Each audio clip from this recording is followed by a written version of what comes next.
What are your unforgettably creepy moments? I saw the aftermath of what happens when a 350-pound man jumps out of a 20-story window. It does not look like what they show on TV. When I was 12 years old, my friends and I were riding our bikes through some woods down an old dirt road that wasn't much used anymore. I decided it would be cool for me to go off-road and rode off into the forest. I got about 50 feet before I got disorientated and started going towards the creek, which was in a dell down a steep hill. From there, something else I didn't know, so I crashed down the hill and hit this huge boulder collection before coming to a rest. Off toward the road, I could hear my friends calling to me, so I knew which way to go. I started over towards their voices and saw a super old rusted out car. Now, I was a huge license plate collector back then, and finding rusted out cars in the woods was not that odd of an occurrence, so I went to see if I could harvest the license plate. When I got there, I saw there were bones in the front seat and a pile of rags. It was full-on Raiders of the Lost Ark with a skeleton on a pike kind of thing. I screamed like a little girl and got the hell out of there. I told my parents later, who called the police, and after some investigation determined that the man had disappeared during a blizzard in the late 50s and was never heard from again. I met his widow and children and won an award from the town. I'll never forget that feeling. Creepy as hell. This occurred in 1981. He had been missing for 20 plus years at that point, and I am now a 43-year-old man. I have no long-term effects from this event. I remember it. I remember being scared at the time and then completely puzzled as to why finding something by accident and then telling my parents about it was such a big deal. I went in the basement and looked in the box where I thought that certificate might have been, but it wasn't there. My mom might have had it. I'll ask my sister if she's seen it. No, I didn't get the license plate. My friends and I went back after all the dust had died down and they had pulled the car out. I've not been back there in decades. The amount of time the body was there is kind of crazy to me, but it's also kind of nice, only kind of nice, that the family must have gotten at least a little bit of closure from knowing exactly what happened to him. More traumatic than creepy, but saw the immediate aftermath of an adolescent run over by the school bus next to the one I was on. It was a cold morning and there was steam coming off the body.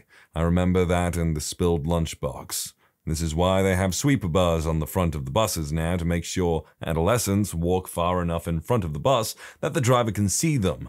I have a young daughter now, and these are the things that keep me up at night. Saw a dead guy pulled out of a creek on my parents' property when I was 16. He flipped his truck while high and drunk and trespassing. He decided to leave when the cops were called on him. He didn't make the turn onto the bridge and it flipped his truck into the creek. He broke his neck upon impact. A bunch of guys tried to get him out, but the mud was suctioning him down. When the EMTs and police showed up, they got him out and he was bloated and white by that time. They put him on the rescue sled to pull him up the bank. His bloated white head was bobbing because of his broken neck. That image is burned into my brain. I used to live in a funeral home, literally in a funeral home. My parents owned it, but we didn't have enough income to really support a home for ourselves, so we took part of the building and kind of converted it into an apartment. Due to some pretty bad planning on my parents' part, we had the living room like right next to the area where we kept the bodies, which was right next to the embalming room. Basically, every day I'd see a random naked dead guy or two sitting on a table right outside where I was playing.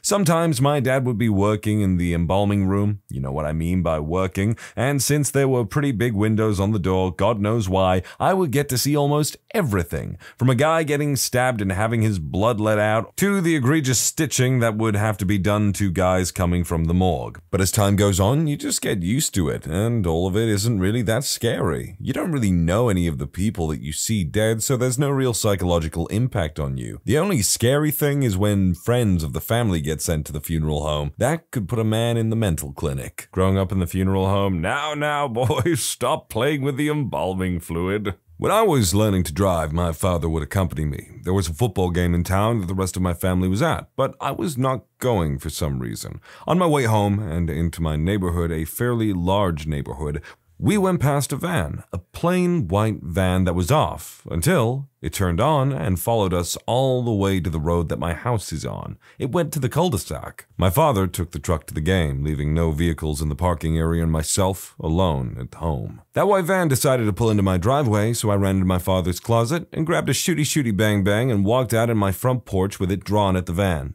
That van went into reverse and backed out of my driveway faster than it came in. It was a very strange experience, and I sat on my porch for a good 30 minutes before going back inside for the night. My neighbor didn't pick up his kids from school one day, so I had to break into his house. I found him on the basement floor with no clothes on. I could tell he was still alive, but obviously there was brain damage as he couldn't form words or even move. I later found out he had a brain aneurysm and he had no clothes on because it happened while he was having some alone time. Man can't even be alone and naked in his house without being worried about a brain aneurysm. God damn. Look, I won't lie, I can be a bit of a hypochondriac. It's like, you feel that pain in your chest off and like, oh God, is it over? I was working in an ice cream shop when I was in high school, and at night, in the winter, it would only be me and another manager. It was in a pretty nice area, and behind the store, there was a giant park that got really creepy at night. That night, the manager was a girl, like myself, not too much older than me, and when we are closing, we have to do trash. We were both pretty small, but we could easily do it by ourselves. I decided to take the trash out that night because she was counting money. So I get all the bags out, and I walk outside, and in the parking lot next to the trash, there is a man standing there. He was wearing sweats, and there was just this look of hatred on his face that I've never seen in anybody before. I ran back in, locked the doors to be safe, and did some dishes thinking that I could do the trash later. I walked into the main room of the store where there are all the windows, and he was standing there in the window just looking in, and I will never forget the smile that came on his face when he saw me again. It was the worst mix of evil and complete joy. I can't even describe how his eyes were. They were filled with hate. A hate that I've never seen on anybody before. I ran into the back room with my manager, and we hid there for what felt like 2 hours until the police came. By then, he was gone, of course. However, he was arrested a few weeks later for the brutal assault and killing of a girl my stature and hair color. Obviously, I don't know anything about this, and I'm so sorry you went through that. I'm sorry for a lot of the people that go through some of the stuff that they do on this, but that sounds absolutely terrifying. I was just saying the other day how crazy and just downright petty some of the motives that people have for doing certain heinous and brutal things to other people are. I was flying to India, and we had just stopped in Germany. I was 14 and sitting next to this old guy who I thought was asleep the whole time. I shake him because we landed, because he was kind of laying on me. No response. I was an unaccompanied minor, so when the stewardess came to get me, she looked at him, checked his pulse, and then everyone was ordered to stay where they were, including me. The paramedics came and declared him dead. I never knew for how long. I had never seen a dead guy up close before and was surprised at the time. I thought he would smell of something rotten when he died or would make a noise or something beforehand. To this day, I always think if I had noticed earlier, I could have helped him. I also had a dead guy lay on my shoulder for 8 hours, and I fell asleep during that flight as well, so there was a good chance I used his head as a pillow while I slept. Creepy, but that's life. Once when I was like 10 years old, my dad was unemployed and we were struggling for a few months financially, and some kid in school called me a broke bum over something I don't even remember, and he told me to buy some decent clothes and that I looked like a hobo. It wasn't that bad, he was just saying stuff to hurt me. That really struck a nerve, so after school I walked up to him while he was sitting on his bike, and I punched him so hard on the one side of his head that blood started coming out of his nose and his left eye turned red. He screamed, "Oh my God, I can't see!" I just felt sick to my stomach and felt like a monster. I just wanted to disappear that moment. But he was fine after a few minutes. It's good that you felt bad. Is it an excuse? No, but you felt bad, and that's a good thing because it means that you have empathy. But you know what? On the other hand, that kid probably never grew up to talk so much unnecessary smack ever again. I say unnecessary. You said to yourself, you don't know why you were arguing. You might have been the one at fault. You, sir, are an unreliable narrator. But that's okay, I am too. You seen these comments out here? They're killing me. When I was young, one of my friends was killed just outside of school in the woods. A week or so later, my friends and I were walking through them, like dumb little idiots. And we found the knife still covered in blood. One of the guys picked it up and took it back to the school. Luckily, it was a simple case and the guy was already arrested, or we could have messed up the evidence for the case. But needless to say, that was what put it in my mind that the murder had actually happened and that I needed to be more careful. When I was younger, I used to have really intense visual hallucinations. Some normal stuff, glowing orbs, floating hands, that kind of thing. But the creepiest thing that I ever saw was my own dead body on the floor in front of me, wearing the exact same clothes I was wearing at the time. You know, I literally just heard this the other day, but apparently if you drink more than 6 cups cups of green tea a day or something, you can start having hallucinations apparently. I don't know if that's true, and I do not endorse anyone testing it out or whatever, because why the hell would you want to drink 6 or more cups of green tea anyway? This might not be the caliber of the other stories here, but this freaked me out when I first saw it. So like 4 years ago when I was in high school, I used to exercise in the basement of my house, which is connected to the garage because my house is built into the side of a hill. Anyway, I'm exercising when I hear this loud clicking noise coming from the garage. I had no idea what it was. It was like 10 p.m. and everyone else was either asleep or in their bedroom on the other side of the house. I opened the door to the garage and I can't even comprehend what I was looking at. A bat had gotten its wings stuck to some fly tape, and the clicking was its teeth against its bone. It was trying to bite off its arm. The clicking was so loud. I'm picturing it, the imagery, the darkness. It sounds creepy as hell. Hell, I remember one time I walked into my kitchen, got this weird colored LED light thing in it, and I turn it on, pitch black room turns to pure red. Scared the crap out of me, but this is way creepier. The bat, the imagery, the darkness, the lateness, it's all perfect. It's way scarier than my thing. Back in college, a junkie broke a window to get into my apartment, stole some stuff, a camera, some of my roommate's girlfriend's jewelry, whatever. Called the police, boarded up the window, and started to go to bed. Until my roommate pulled back his covers and found a blood-soaked rag hidden under his sheets. The guy had cut himself on the window and hidden the rag. Still no idea why he bothered. I want to say it was his attempt at hiding DNA evidence, but obviously it was a very bad attempt. When I was 13, me and my friends were hanging around town like usual. We went to the park first in the morning. We saw a man who looked to be in his 40s. He was wearing a hood and he had a long beard. He had a can of beer and got up and started walking toward us, so we ran. Later on, we were taking a shortcut through the library's car park to go to McDonald's, and we saw the same guy standing by some bushes staring directly at us. 2 of my friends, girls, started dancing for some reason. They hadn't seen him. It was only me that saw him. I told my best friend Walter, and we tried to get everyone else to hurry up. Walter turned around to check everyone and saw the guy in the bushes now. His fly was undone, and his dangly bits were hanging out. We ran as fast as we could, and we didn't see him any more times after that. I should certainly hope not. So this was pretty weird for me. My mom used to take me and my brother to the beach every summer for a week. Well, one year we're walking along the beach and we get pretty far. I was probably around 8 or 10 years old, so it felt pretty far to me, for whatever that's worth, to where the beach got kind of desolate. There we saw something lying in the sand. My mom just said it was a sea slug or some kind of worm from the ocean, and I bought it. Well, a few years later, I have the distinct memory of having a sudden clarence moment and thinking to myself, that was no worm, that was a man's dangly bits. Yes, someone had cut off a man's dangly bits and it somehow ended up on a beach on the East Coast. A likely story, but it might also be something that is known as a geoduck, which does very much look like a one-eyed wiggly worm. Bus ride on vacation in Greece, windy mountain road, suddenly a load of bees, then really lots of bees, then all the bees. Rounded a corner to see a truck on its side, broken beehives all over the place. As our driver sped up to get away from the bees, I'm pretty sure I saw a flash of the driver of the crash truck falling to the ground, covered from head to toe in bees. Always assumed he was not getting up from that. Death by bees is not a way I would like to go, and nor is it something I would like to witness. I was on an international flight, and upon landing, the flight attendant was unable to wake the lady in the seat directly behind me. They called the paramedic upon landing, but it was obvious that she was dead. I heard them say, "She's dead." And they made us all get off the plane so they could remove the body. Perhaps not creepy, but more of a did that really just happen type of moment for me. Also, when I was 16, I saw a guy get capped. It was on Thanksgiving, and that's about all I remember about it. In comparing the 2 plane stories that we have where people died on them, I can't help but think, how is it on one side you had people be like, "It's okay, young man, just stay there while this corpse is on top of you," and the other one where, reasonably, "Okay, everyone just get off the plane while we get the paramedics in here." It's just different mindsets, I guess, or company process? Either way, I prefer one to the other. Not really nearly as creepy as most of these stories, but a few years ago, I was kayaking in western North Carolina. Beautiful day, pretty calm river, but the water was low and rocks were out in force.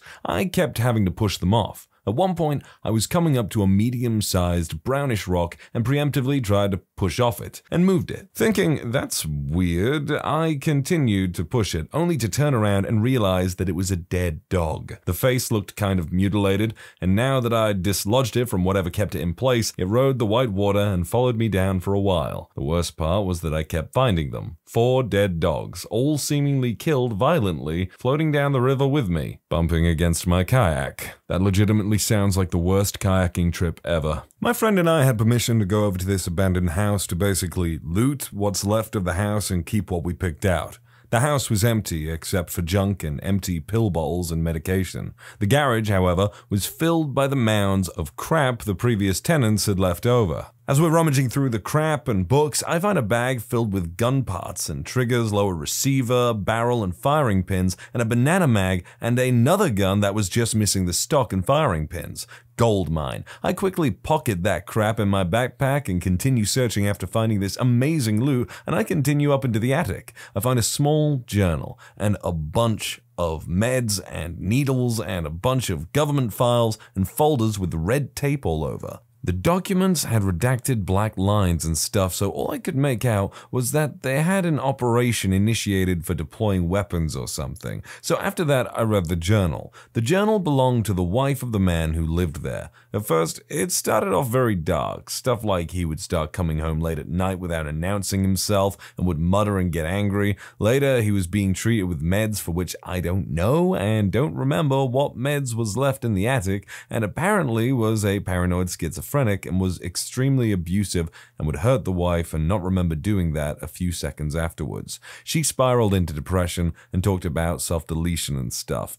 Then one of her friends took her to church and it seems to make her feel better. The last time she saw him alive was when she went to get his meds refilled and later came home to find him dead by self-deletion. He had a lot of firearms and the police confiscated most of the guns. Shocked after reading it, I find another diary or book written by the husband, and it was filled with poems about his wife, life, death, etc. His poems were nice, but I always keep wondering what really happened to the guy. I don't have the diary anymore, nor a photographic memory or evidence. You'll just have to take my word for it. Well, that just made me sad. I left my pillow in the car at a hotel parking lot outside of Atlanta as a kid. I, of course, went back to go get it at night, turned a corner only to be met with a hobo touching himself. Scarred me for life. I haven't had anything too creepy happen to me, but my dad has seen a lot of stuff. He used to be an accident investigator, vehicle accidents, in Iran. He's had 2 accidents that have burned into the back of his skull. The first was a bus